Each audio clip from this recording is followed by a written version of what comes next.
2 वर्षमा बन्ने बाटो 20 वर्षमा पनि बन्दैन, 1.5 वर्षमा बन्नु पर्यो। त्यो हो हाम्रो एजेन्डा। रुखमा बाँधेर हुन्छ कि बाटोमा सुताएर हुन्छ कि खोरमा जाकेर हुन्छ, बाटो बन्नु पर्यो।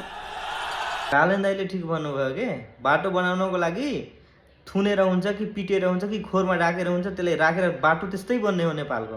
तपाईँ हामी जब बाटोमा गइरह हुन्छौँ हेर्न सकिन्छ, रोड बन्दाखेरि या कुनै पनि बाटो या पुल निर्माण हुँदाखेरि 2 दिन काम गर्छन्, 5 दिन छुट्टी, फेरि अर्को दिन काम गर्छ, फेरि 4 दिन छुट्टी, अनि त्यसरी बाटो बन्छ।